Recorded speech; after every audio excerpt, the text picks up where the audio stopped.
Confírmenme que se está viendo la presentación.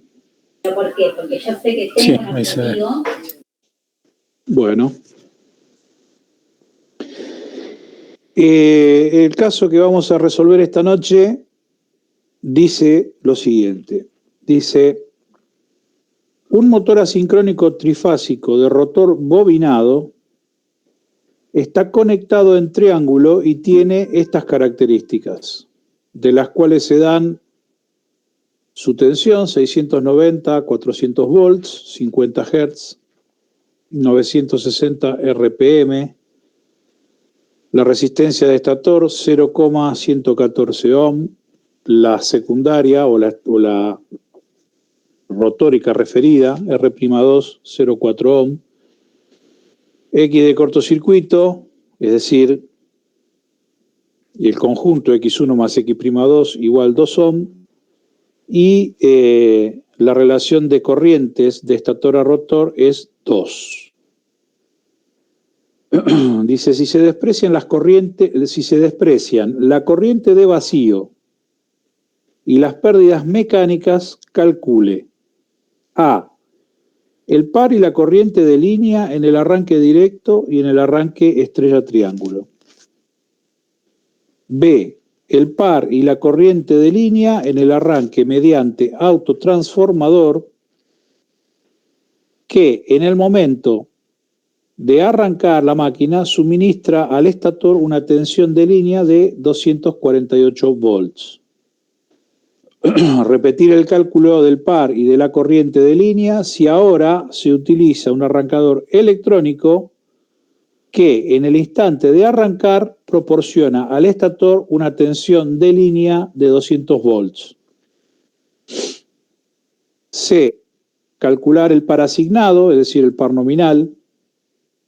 Después, por otro lado, dice, este motor mueve una carga mecánica que demanda un par constante e igual al par asignado, o par nominal, y se desea reducir la velocidad a 920 RPM. Es decir, arrastramos una determinada carga y deseamos que se arrastre a esa velocidad, 920 RPM. Entonces, para el punto D, si esta variación de velocidad se realiza modificando la tensión con que se alimenta el motor, ¿cuál es la tensión de línea que es preciso suministrar al estator? Y para el punto E, si esta variación de velocidad a 920 RPM se realiza introduciendo resistencias en serie con las fases del rotor y alimentando el estator con tensión asignada o tensión nominal, ¿cuál es el valor de la resistencia que hay que conectar en serie con cada fase del rotor? ¿Cuál es la tensión entre dos anillos del colector de la máquina en este caso? Y calcule también la frecuencia de las corrientes del rotor y de la potencia activa consumida en estas resistencias conectadas a través de los anillos del rotor.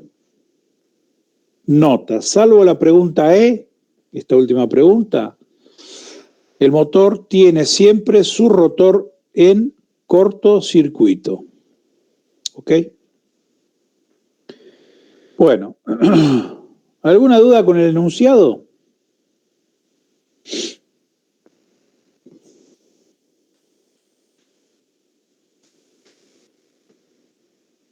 Ok, bueno, entonces vamos a empezar la resolución.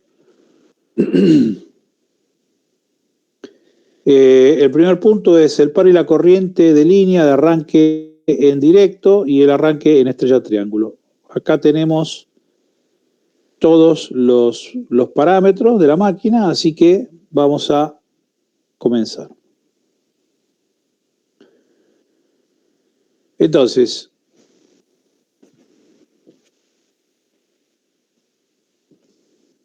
para definir las cuestiones que pide el punto A, que son el par y la corriente, es necesario tener en cuenta el circuito equivalente de la máquina, cuyos datos no son dados, y tener en cuenta también que la máquina está conectada en triángulo, ¿correcto? Entonces,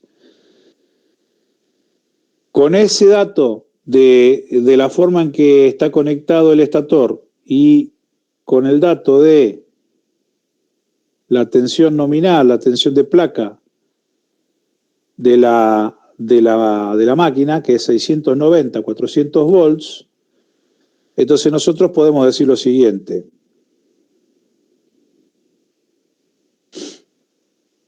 Bueno, a ver que no me pasará. Ahí vamos. Entonces, si nosotros conectamos la máquina de estrella, sabemos que la tensión de línea es raíz de 3 veces la tensión de fase. Y si conectamos la máquina en triángulo, sabemos que la tensión de línea es igual a la tensión de fase. O sea, lo que tengo aplicado en bornes de cada fase de la máquina está en función de esa relación, ¿no? O es de línea igual a la de fase o es raíz de 3 veces la de fase. Entonces, como nuestro motor está conectado en triángulo, de acuerdo a lo que nos dice el enunciado, la tensión de línea debe ser de 400 volts. O sea, este motor tiene que estar conectado a una red de 400 volts de acuerdo al tipo de conexión que tiene el estator, según se nos dice en el enunciado. ¿Estamos de acuerdo? Entonces, cada fase estará sometida entre bornes, entre el borne U y el borne X tendremos aplicados 400 volts. La velocidad se calcula como 60 por la frecuencia sobre pares de polos. Y como a nosotros nos dicen que la máquina tiene una velocidad nominal de 960 RPM, eso significa que la máquina es una máquina de 3 polos para la cual a esa frecuencia corresponde una velocidad sincrónica de 1000 RPM. Entonces, este dato P, por deducción, es igual a 3. ¿Por qué? Porque para P igual a 3, la velocidad sincrónica a esa frecuencia son 1000 RPM. ¿Alguna duda hasta acá?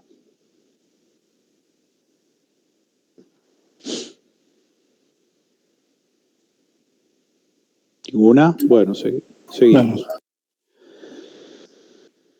Como ustedes saben, como venimos viendo ya desde hace varios encuentros, el resbalamiento es el apartamiento que la velocidad tiene respecto de la velocidad del rotor, tiene respecto de la velocidad de sincronismo. Y entonces eso se calcula como N1 menos N sobre N1, es decir, la diferencia relacionada con la velocidad, digamos, comparada, contrastada contra la velocidad sincrónica. Y esto puede expresarse de manera numérica o de manera porcentual. Y puede establecerse entonces que la velocidad del rotor es igual a la sincrónica por 1 menos el resbalamiento. Digamos, estas son relaciones que nosotros ya conocemos, que hemos empleado en diferentes cuestiones, los diferentes problemas que venimos encarando, ¿no? Entonces, para N1 igual 1000 RPM, o sea, una velocidad de campo, una velocidad sincrónica de 1000 vueltas por minuto y una frecuencia de 50 Hz, el número de polos debe ser 3, esto que estábamos comentando hace un rato. El número de pares de polos. Y el número de polos es 2P igual a 6. Esto es lo que dijimos hace un rato, de manera que la velocidad del campo medida en radianes sobre segundo o segundo a la menos 1 es de 2pi sobre 60 por 1000 y eso nos da 104.7 radianes por segundo, que es la velocidad de sincronismo o velocidad de giro del campo en el entrehierro de la máquina. El resbalamiento nominal, de acuerdo a los datos que nos dan, sabiendo que la máquina tiene que ser de 3 polos, que n del campo es 1000 y que la n de rotación del rotor nominal es 960, entonces ese resbalamiento nominal corresponde a un valor de 0,04 o, en términos porcentuales, un resbalamiento del 4%. Entonces fuimos estableciendo distintas cuestiones de la máquina. Sabemos que la tensión tiene que ser 400, que los pares de polos son 3, que la velocidad sincrónica son 104.7, que el resbalamiento nominal es 4%. Con todos los datos que nos da el enunciado, recuerden que el enunciado nos da los valores de resistencia y los valores de reactancia. Con todos esos datos también podemos establecer cuál es para la curva, digamos, nominal de la máquina, el valor de resbalamiento máximo, que es el valor de resbalamiento al cual se produce la cupla máxima de esta máquina, que es un valor que depende de los parámetros físicos, ni más ni menos, depende de resistencia y reactancia. La resistencia y la reactancia determinan a qué valor de velocidad o de resbalamiento se produce ese par máximo. Entonces, ese dato también podemos calcularlo. Reemplazamos los valores.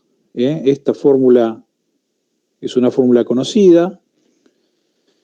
Se reemplazan los valores y tenemos para R'204 sobre la raíz cuadrada de 0,114 al cuadrado más 2 al cuadrado, que es la suma de x1 más x2, x'2 al cuadrado.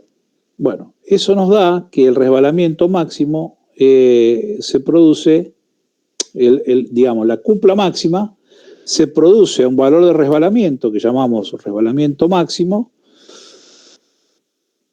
igual a 0,2 o lo que es lo mismo, un 20%. O sea, la velocidad del rotor está un 20% por debajo de la velocidad sincrónica del campo, la velocidad a la cual el campo giratorio se mueve adentro del entrehierro. ¿Ok? Bien, ¿qué más? Como nos dan los datos del circuito equivalente y nos dicen que se puede despreciar la corriente de magnetización, el brazo de excitación, de pérdidas y demás, se desprecia en este caso y nos queda el circuito equivalente que ustedes están viendo ahí, de manera que nosotros podemos calcular la corriente absorbida por la máquina, dado que I0 es despreciable, y entonces la absorbida va a ser asumida como la misma que atraviesa las resistencias y las reactancias. Esa corriente se puede calcular como la tensión de fase dividido la impedancia que estamos poniendo al camino de la corriente, que es R1 más R'2 al cuadrado, más X cortocircuito al cuadrado. Bueno, todo esto raíz, ¿no es cierto? Es el módulo de la impedancia que está presentando la máquina por fase a la circulación de corriente. Bueno, reemplazados los valores, nos da que la corriente absorbida para el arranque es igual a 193.7. 193, casi 194 amperes, ¿no? El par y la corriente de arranque directo, tal como dice acá. La máquina conectada a lo pampa, a la red. Directamente bajamos el seccionador y entra la máquina. Esa corriente de arranque vale 193.7 amperes. ¿Ok? Como la máquina está conectada en triángulo, esta es la corriente que circula por por acá vendría a ser la I1 esta que estamos viendo acá, ¿no es cierto? Particularizada para el caso del arranque. I1 igual IA. Y como este esquema equivalente, ustedes saben bien que es un esquema por fase, esta corriente de arranque de casi 194 amperes es una corriente que atraviesa la fase que estamos modelando a través de este esquema. De manera tal que siendo corriente de fase y sabiendo nosotros que la máquina está conectada en triángulo, la corriente verdaderamente absorbida a la red, que es la corriente de línea, es raíz de 3 veces ese valor que acabamos de encontrar, ¿correcto? Entonces la corriente de arranque de línea es de 335.5 amperes. ¿Alguna duda hasta acá?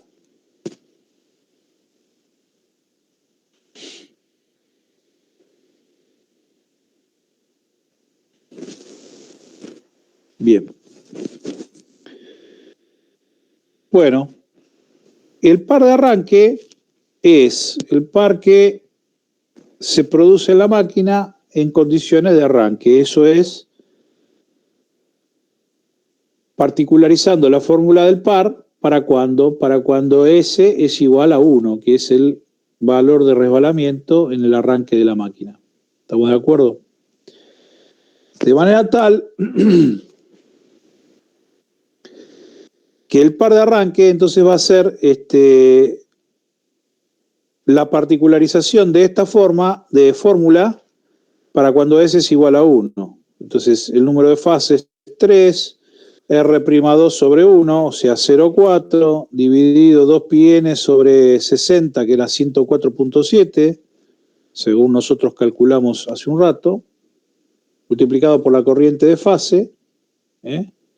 ¿Por qué la corriente de fase? Porque recuerden que este 3 es 3 veces la potencia de una fase dividido la velocidad del campo. ¿Está bien? Entonces, la corriente que tengo que poner ahí al cuadrado es la corriente de fase de la máquina. ¿Está bien?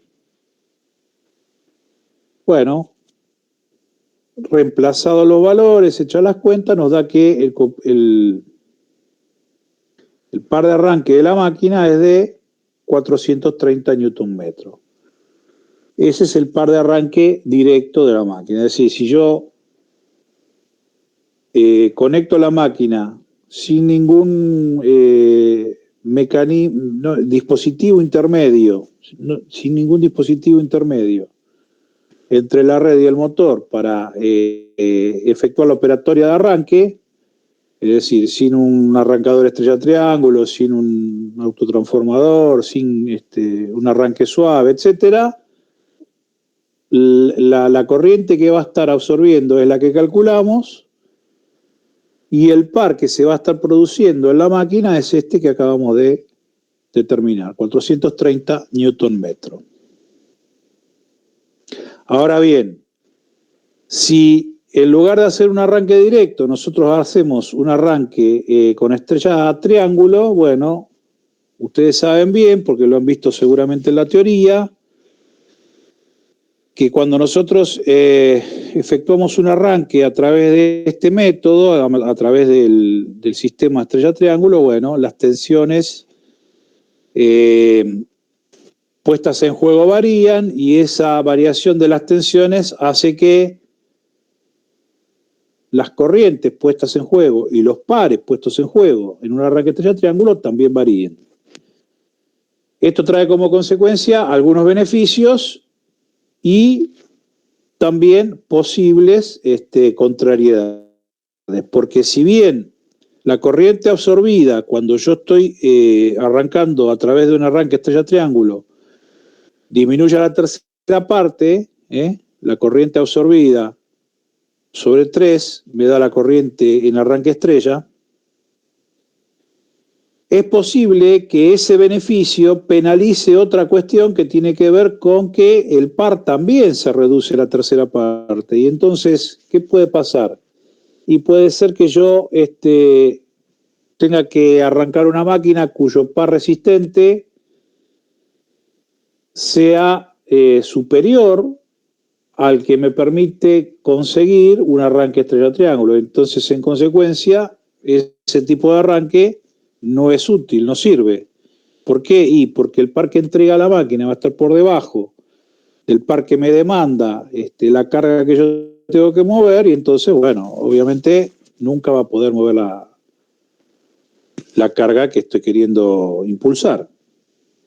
Entonces, beneficia desde el punto de vista de que reduzco la corriente a la mitad y eso me permite trabajar con un dimensionamiento de secciones de cable, por ejemplo, y de protecciones no tan elevado, lo cual significa un costo de instalación menor, pero también trae como consecuencia una posible penalización desde el punto de vista de que el par que consigo con esta implementación, bueno, se reduce a la tercera parte y probablemente no me permita arrancar la máquina en estas condiciones. ¿Se entiende? ¿Alguna duda hasta acá? No, perfecto. Ok. Entonces, dicho esto y entendido que varía tanto la corriente como el par, damos sus valores y entonces 335 a la tercera parte me da 111.8 amperes, es decir, reduzco la corriente de 335 a 111 amperes. Imagínense ustedes lo que cambia la sección, ¿no?, del cable considerado, y el par se reduce de 430 a 143.3 Nm. Si este par de arranque en estas condiciones es superior al par resistente, está todo bien. Si no, bueno, es un método que no servirá para arrancar mi máquina de esta manera. ¿Ok?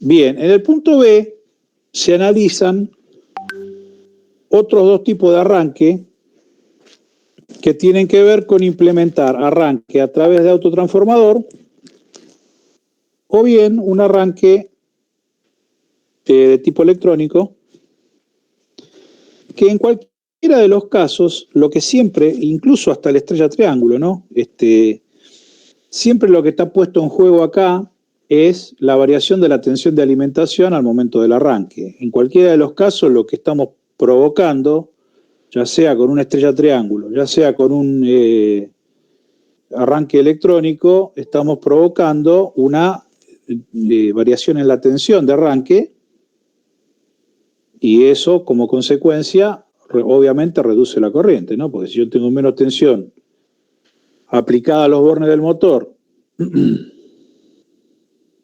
para una misma impedancia, bueno, la corriente se reduce. Entonces, en cualquiera de los casos, lo que está puesto en juego es la tensión entregada al motor, ya sea en el estrella triángulo o en el caso del autotransformador, como es este caso, o bien en un arranque electrónico, como es este otro caso. ¿Se entiende? ¿Alguna duda con esto? Cualquiera de ellos lo que hace es provocar una variación de la tensión. Denme un segundo que me vuelvo el mouse.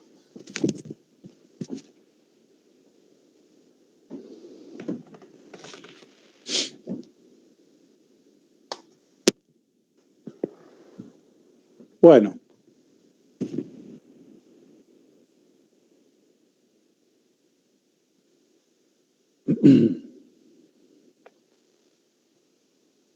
Entonces, cuando estamos considerando el punto B,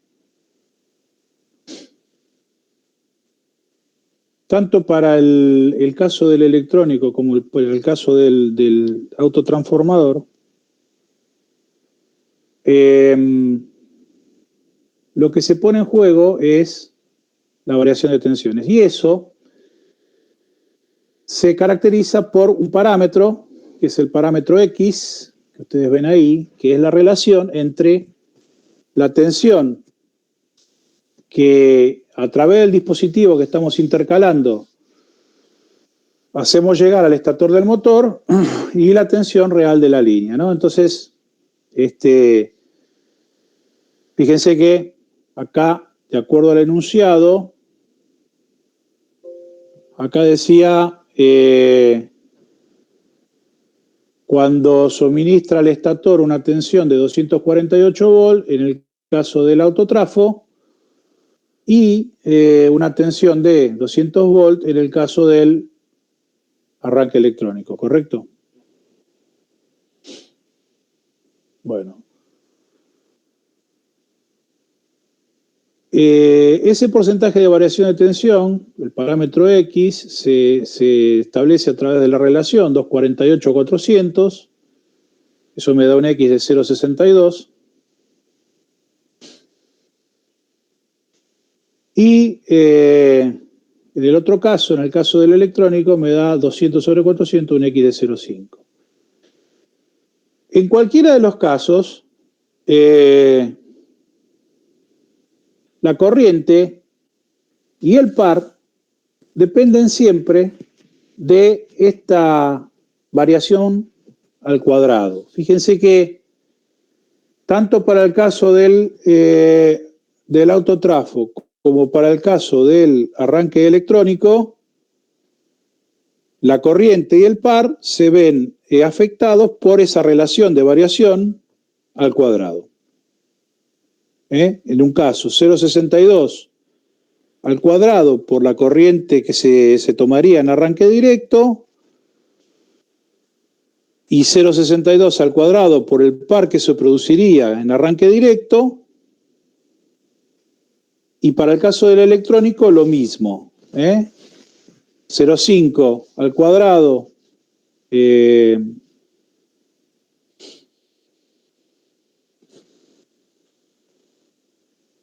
Un segundo, a ver. Perdón, un segundo.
Bueno, entonces les estaba contando que en cualquiera de los casos,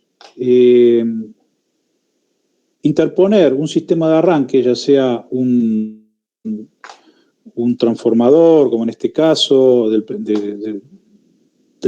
primer esquema, o un arrancador electrónico, como en el segundo caso, siempre implica tener una actuación sobre la tensión que nosotros estamos entregando al estator de la máquina, al estator del motor.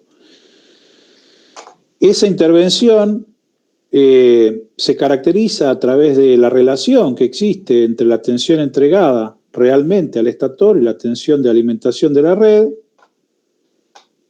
que en los casos estos que estamos analizando, tanto del autotransformador como del arrancador electrónico, corresponden a una relación de 248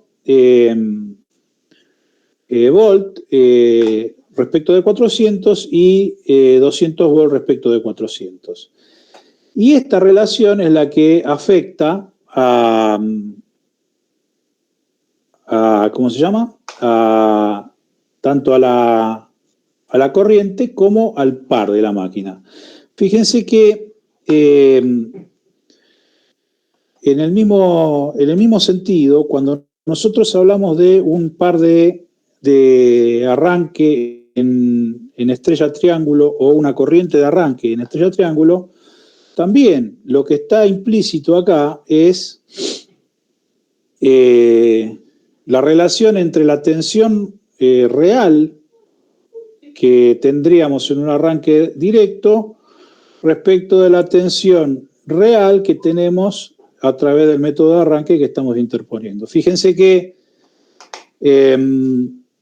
nosotros sabemos que si pasamos de estrella a triángulo hay una relación de raíz de 3 entre las tensiones, y tanto el par como la corriente se reducen en raíz de 3 al cuadrado, porque una sería la tensión de fase, la otra la de línea, y la relación es raíz de 3, entonces esa relación al cuadrado es 3. Y es lo mismo que pasa en cualquiera de los otros casos. Entonces, tanto la tensión en el caso del arranque en estrella, como la tensión en el arranque con autotrafo o la tensión en el arranque con un medio electrónico, tiene que ver con intervenir en el valor eficaz de la tensión entregada al estator y cómo ese valor provoca variaciones en la corriente de arranque y en la cupla entregada para mover la máquina.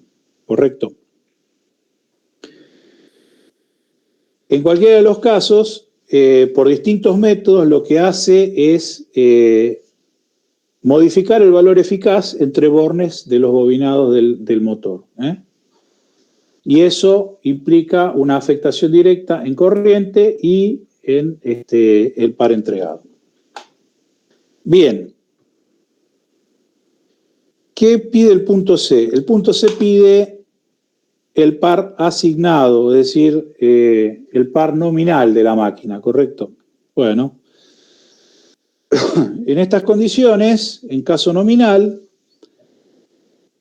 el deslizamiento nominal es tal cual habíamos calculado para una cantidad de RPM como la que nos da el enunciado, que era de 960, si yo no recuerdo mal, 960 RPM. Bueno, eso nos daba un resbalamiento de 0,04.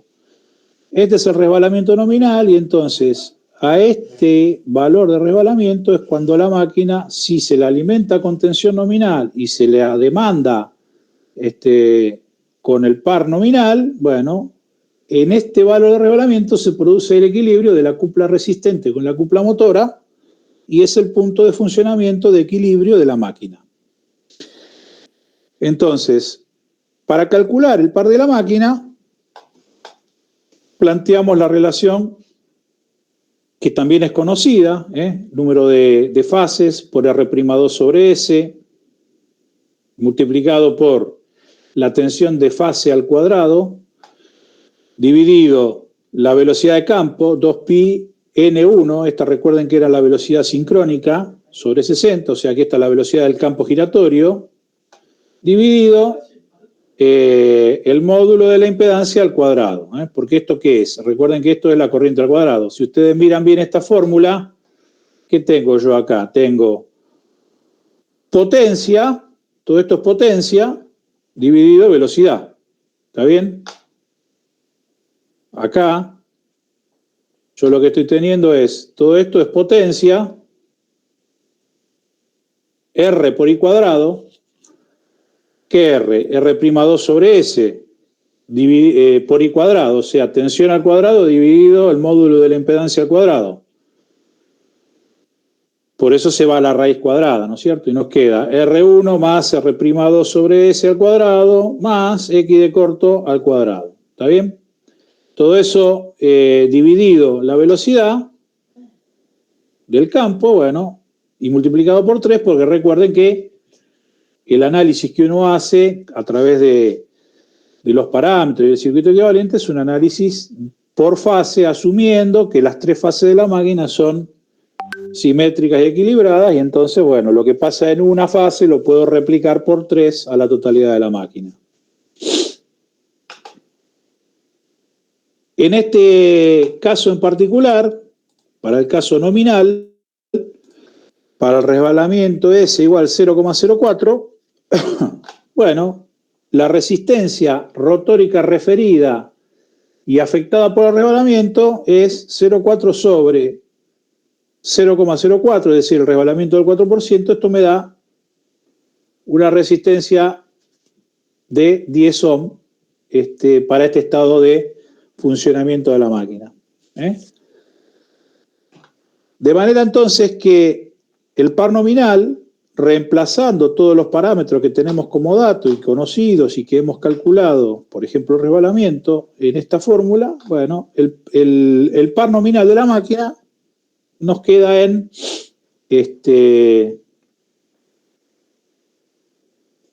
nos queda en 431.2 Nm.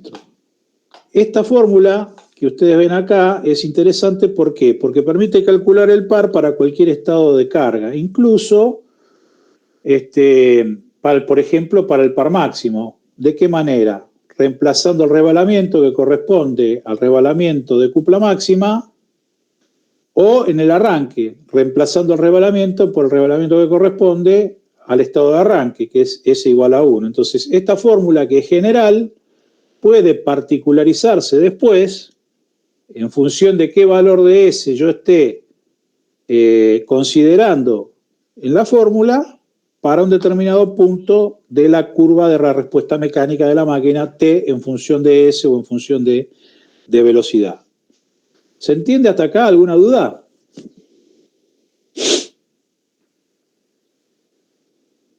Profe. Sí. ¿Por qué usamos siempre la velocidad de sincronismo? Yo hubiera puesto ahí la velocidad del rotor. Porque este par está considerando la potencia electromagnética transferida del estator al rotor. Entonces, incluso todas las pérdidas. Por eso se utiliza en la fórmula R'2 sobre S. Porque R'2 sobre S representa, de alguna manera, toda la potencia activa que se está disipando en la resistencia rotórica. Ok. Bueno, el punto D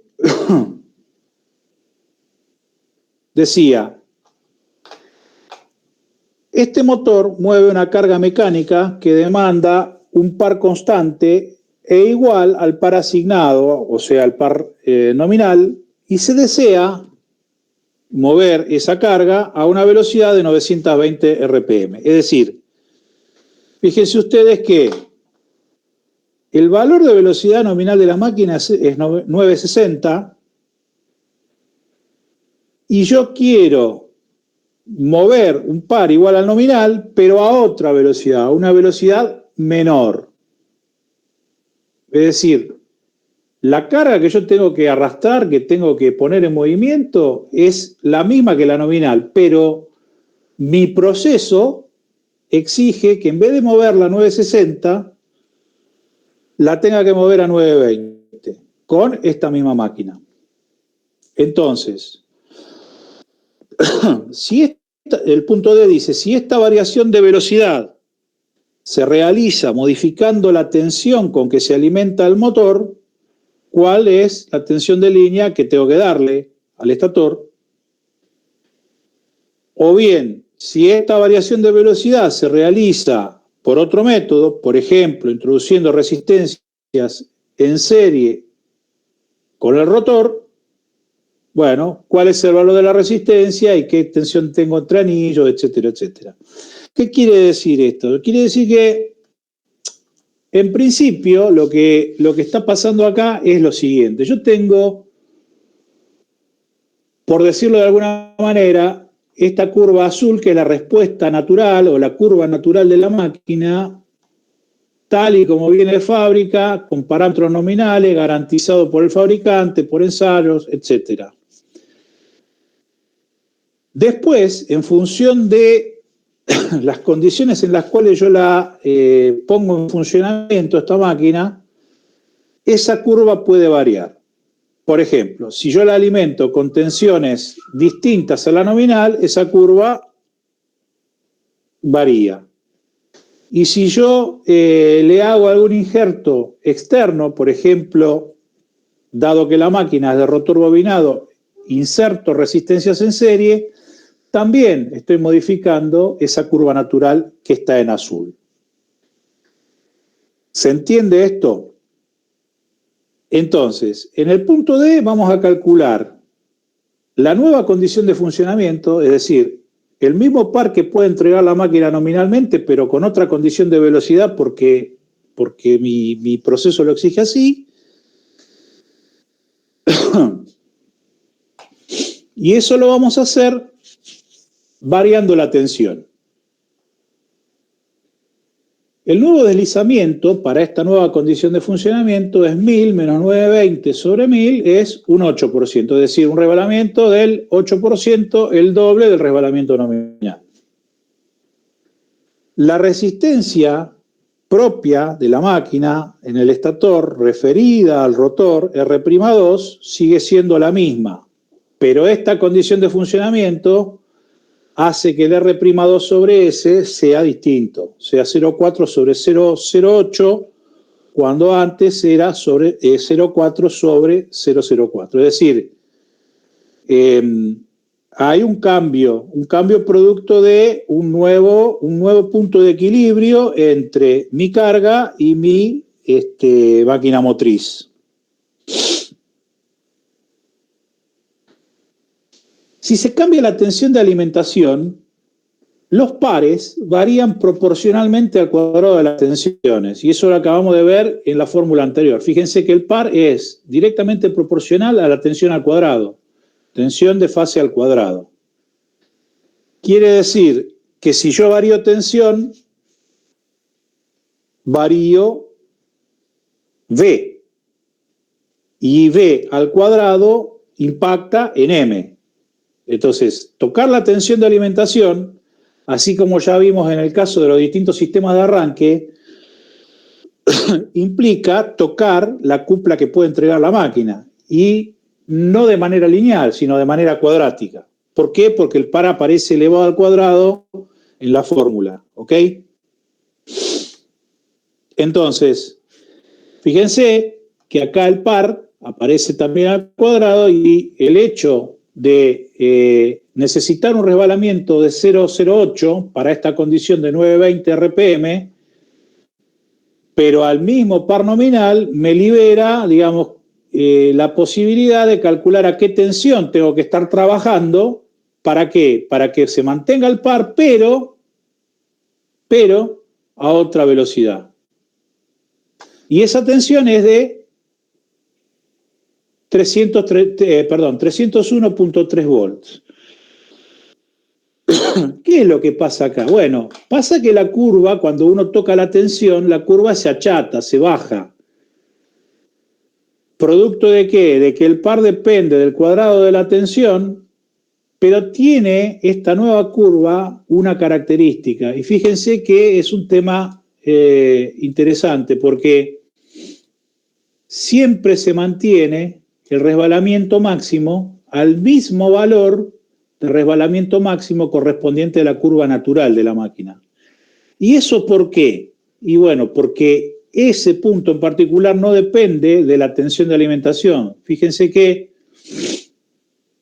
estaba por acá, fíjense que el resbalamiento máximo es un parámetro que depende de parámetros físicos de la máquina. Depende de la resistencia rotórica real, pura, de la máquina, referida, y depende de la resistencia primaria y de la reactancia de cortocircuito. Es decir, la primaria y la secundaria referida. Son todos parámetros físicos de la máquina. Ninguno de ellos depende de la condición de alimentación. Por lo tanto, el par máximo se va a producir a diferentes valores porque el par varía con el cuadrado de la tensión, pero siempre se va a producir para el mismo valor de resbalamiento, y eso es lo que estamos mostrando en este gráfico. Entonces, como consecuencia de eso, fíjense que la intersección, en un caso, entre el par resistente y el par motor es el punto P, y en el otro caso, para la curva natural, la intersección entre el par resistente y el par motor es el punto Q. Cada uno de ellos a una velocidad distinta. El primero, de derecha a izquierda, el NQ, es la velocidad natural de la máquina, la velocidad nominal. La de 960 RPM que nos dicen en el enunciado. En tanto que el punto de velocidad NP, que es este segundo que estamos calculando, es el de 920 RPM, que lo vamos a conseguir entregando la misma cupla, pero a 920 RPM, y si yo alimento la máquina con una tensión menor que 400 volts, o sea, con una tensión de fase de 301.3 volts. ¿Se entiende esto? ¿Alguna duda con respecto a esto?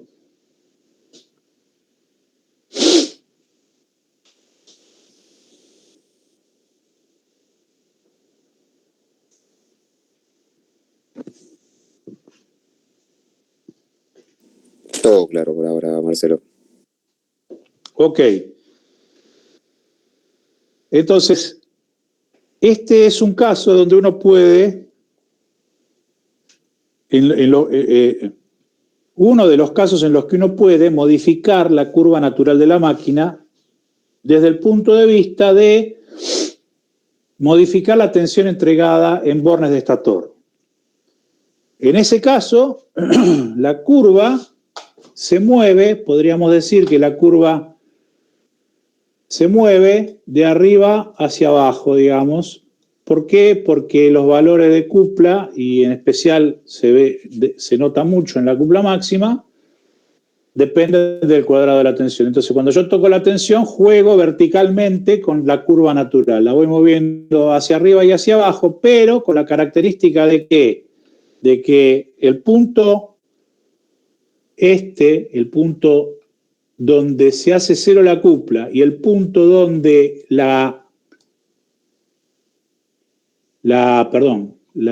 ¿cómo se llama? La cupla máxima se da, sigue siendo siempre el mismo valor de resbalamiento, este punto que está acá. ¿Está bien? Entonces, modificar la tensión de alimentación a la máquina significa mover la curva mecánica, la característica mecánica, par velocidad, hacia arriba y hacia abajo, con diferentes puntos característicos, que son el de arranque, el máximo y el de cupla cero, que permanecen invariantes, permanecen siempre en el mismo lugar. ¿Estamos de acuerdo? ¿Alguna duda con respecto a eso?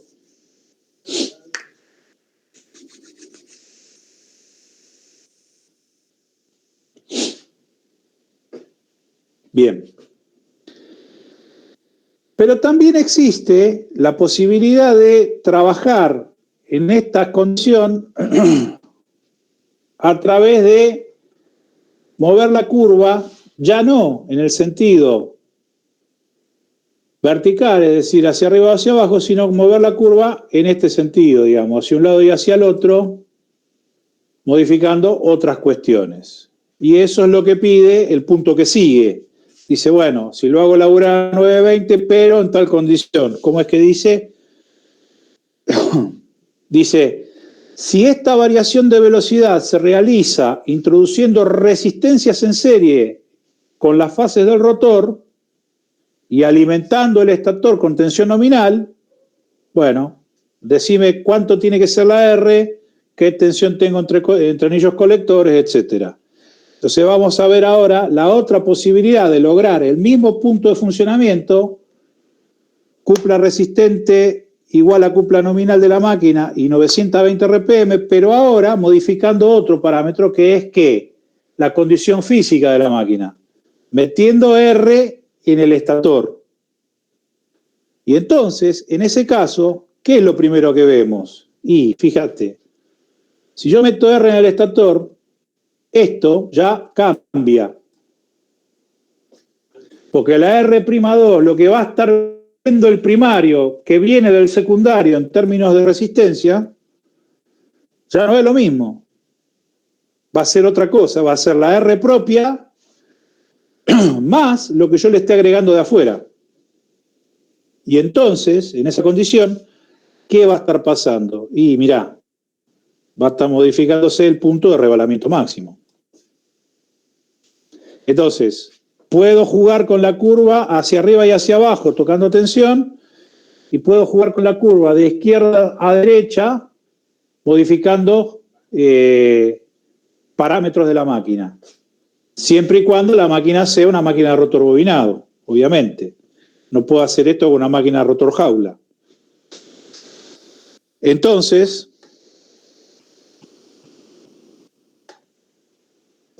¿qué es lo que estamos haciendo? Fíjense que ahí tenemos el esquema equivalente.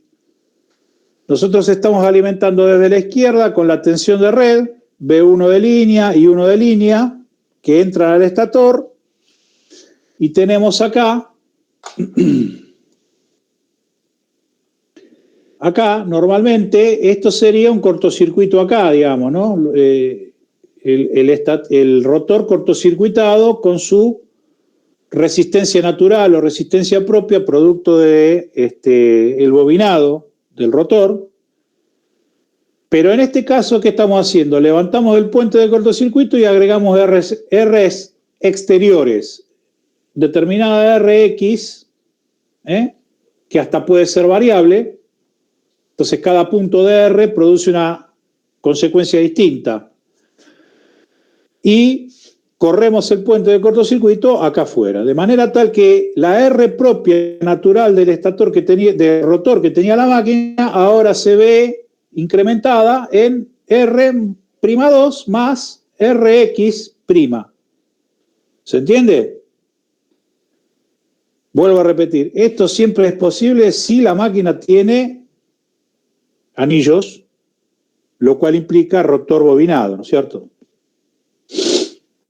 Entonces, fíjese, si se añaden resistencias Rx en serie con el rotor,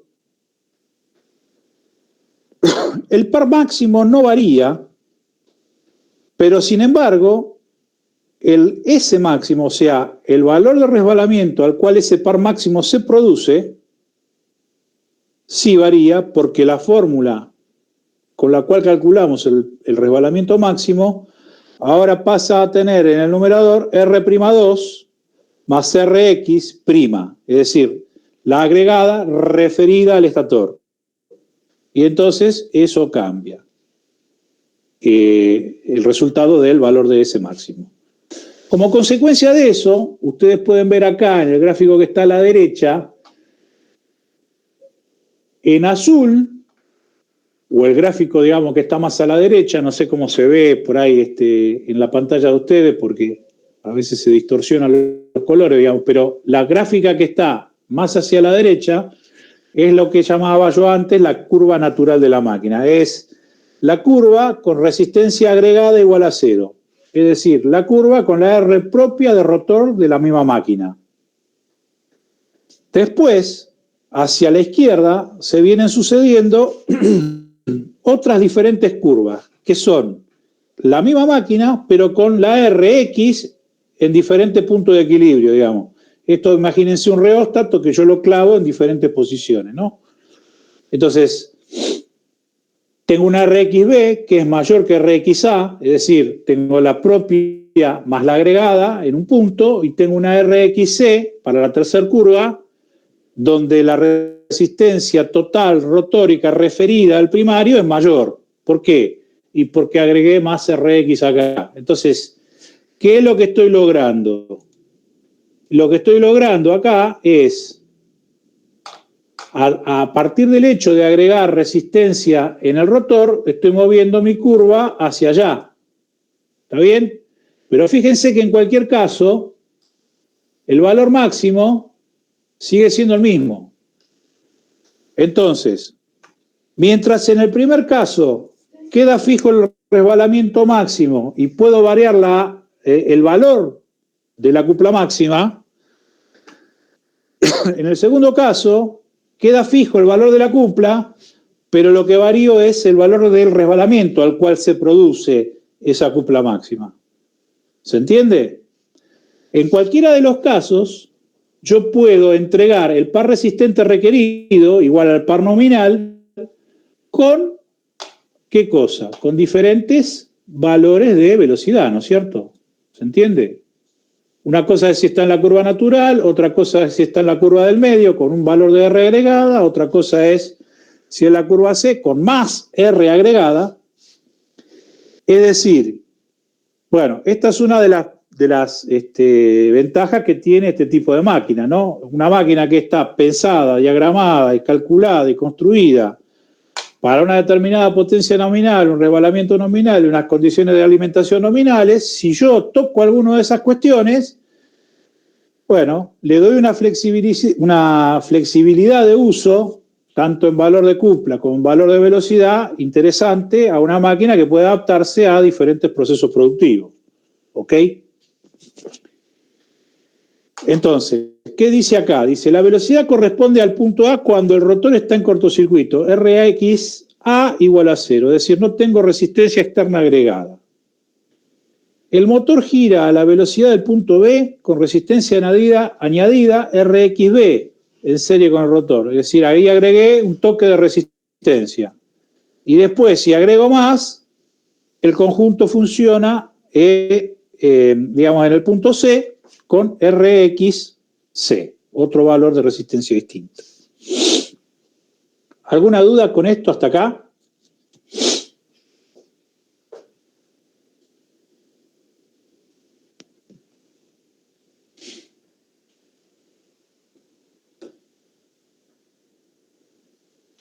Bien, bueno, seguimos. Entonces, fíjense que yo puedo calcular el par de la misma manera, simplemente teniendo en cuenta acá que lo que veo desde la red como secundario referido es R'2 más R'(X). ¿Se entiende? Entonces, teniendo en cuenta solamente ese detalle, esa salvedad, utilizo la misma fórmula y reemplazo por los valores que corresponda y me va a dar los valores de resbalamiento o de par o lo que sea que esté buscando adecuados en función de que yo reemplace los valores adecuados. El valor de resbalamiento para la nueva condición de 920 RPM es de 0,08 o del 8%, tal como ya habíamos calculado. Ese valor es dato, va acá y va acá. Todo el resto de los parámetros son dato, salvo RX, que es lo que me están pidiendo. Me están diciendo, che, decime de dónde tengo que poner el reóstato para que esto funcione de esta manera. Inclusive es dato el par que quiero mover, o sea, el par que el motor tiene que entregar. Sustituyendo valores en la expresión anterior, se obtiene una ecuación de segundo grado, la que una vez resuelta entrega dos valores de R'(X). puede calcularse también de una forma más sencilla haciendo simplemente una comparación de resistencias, una relación de resistencias. Entonces, si R'2 está relacionada con un valor de Cn que da un determinado cociente, bueno, la nueva condición de funcionamiento R'2 más R'X en relación al nuevo valor de resbalamiento debe ser la misma, digamos, ¿no es cierto? ¿Por qué? Y porque el par es el mismo. Entonces, en definitiva, todo el resto de los valores son constantes y lo que modifica es esto que está acá. O sea, que no es otra cosa que la relación R secundaria referida dividido el resbalamiento que estoy buscando para esa condición.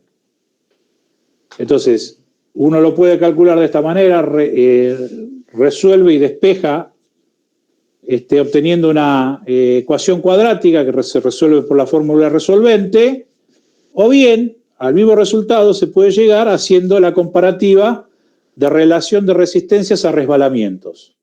¿Qué resistencia? Las secundarias referidas. ¿Ok? Entonces, siguiendo este camino, R'2 es dato, el resbalamiento al cual quiero laburar es dato, y resta por averiguar la resistencia que debo intercalar en el rotor R'X. Hechas las cuentas, esto me da que R'X debe ser igual a 0,4 ohm, pero R'X es un valor de resistencia referida y yo quiero saber en la realidad dónde tengo que poner el cursor del reóstato. Entonces, R'X es Rx referida. ¿Referida cómo? Por la relación de transformación al cuadrado, que para una máquina asincrónica es el producto de la relación de corrientes por la relación de tensiones de estator a rotor. Eso lo deben haber visto también en la teoría. Entonces, R'X es MI por MB por Rx, de manera tal que Rx se despeja, teniendo en cuenta que para una máquina de rotor bobinado la relación de tensiones y de corrientes es la misma. Por lo tanto, MB también es 2.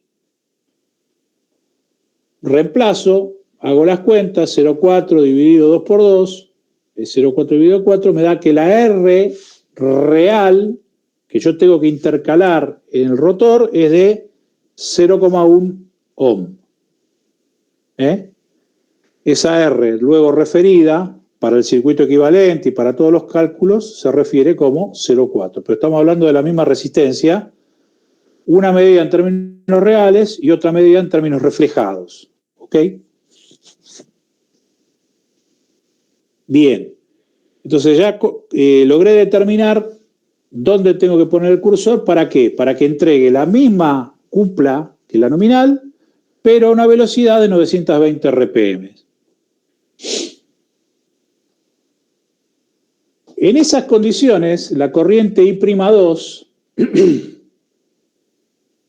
la puedo calcular simplemente por la ley de Ohm, tensión sobre impedancia, teniendo en cuenta la particularidad, la salvedad de que ahora lo que tengo en el secundario es lo propio de la máquina, la R2 natural, más la agregada Rx de 0,1 ohm. Y todo eso referido. Entonces, bueno, hago todas las cuentas, reemplazo, qué sé yo, y me da que la corriente secundaria reflejada o referida es 38,8. Por lo tanto, teniendo en cuenta las relaciones de corriente y demás, la corriente real propia que yo mediría si pudiese intercalar un amperímetro en el circuito rotórico, cosa que es posible hacer, y de hecho en los laboratorios, en la realidad, cuando hacemos las prácticas, a veces lo hacemos, a veces no, lo hacemos, podemos medir una corriente real de 77,6 amperes.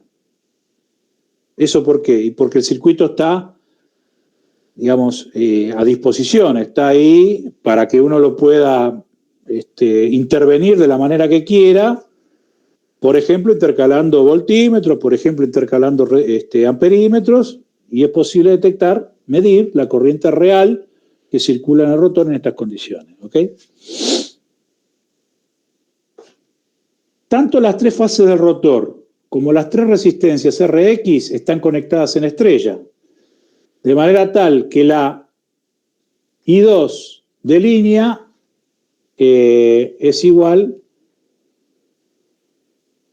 a la I2 de fase, de manera tal que la I2 de línea del rotor es 77,6. Bueno, esto es, no lo pedí al enunciado, pero digamos es un dato, digamos, agregado, ¿no?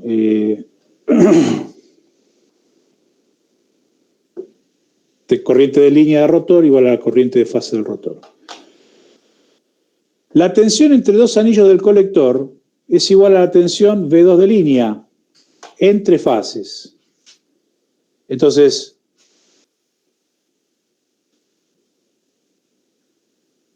V2 es igual a R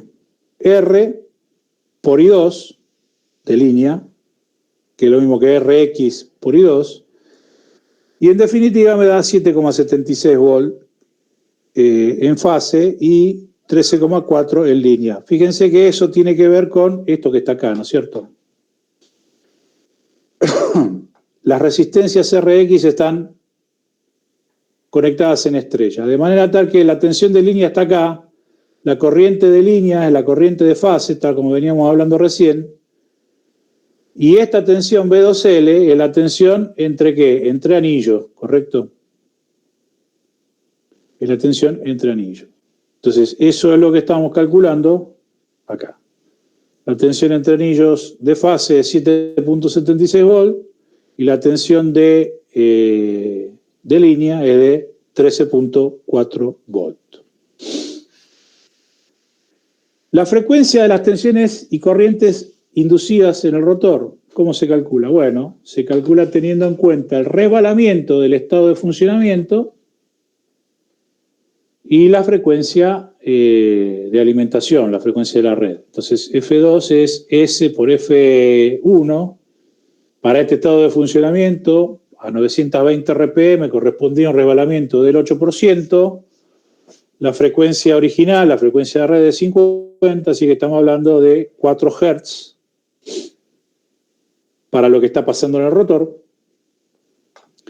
Y la potencia consumida en estas resistencias es de R por I cuadrado, en una R multiplicado por 3 para las 3 R de todo el rotor.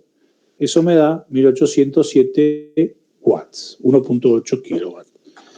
Entonces, para que el motor gire a 920 RPM proporcionando par nominal, hay que añadir en serie con cada fase del rotor una resistencia real de 0,1 ohm,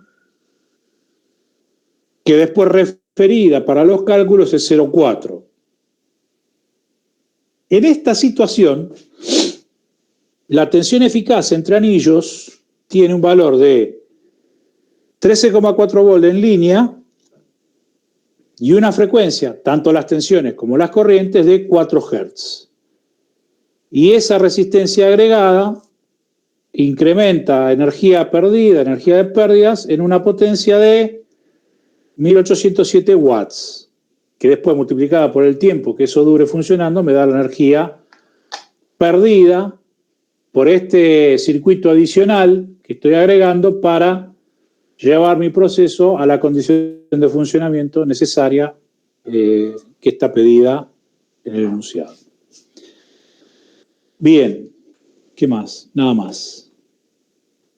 ¿Alguna duda con este problema que acabamos de ver?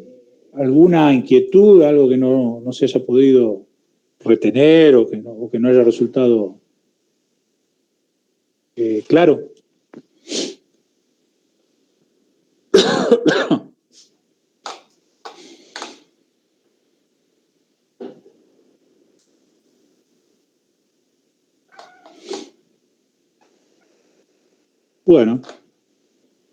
Bueno, entonces... No, ninguna por ahora. Si no hay más dudas, bueno, esto es el problema que analizamos, el caso que analizamos el día de hoy. Y nada, Nos vemos la próxima semana. Perfecto, profe. Buenas noches. Hasta luego, buenas Bueno. noches, muchas gracias. Hasta luego. Bien, buenas noches.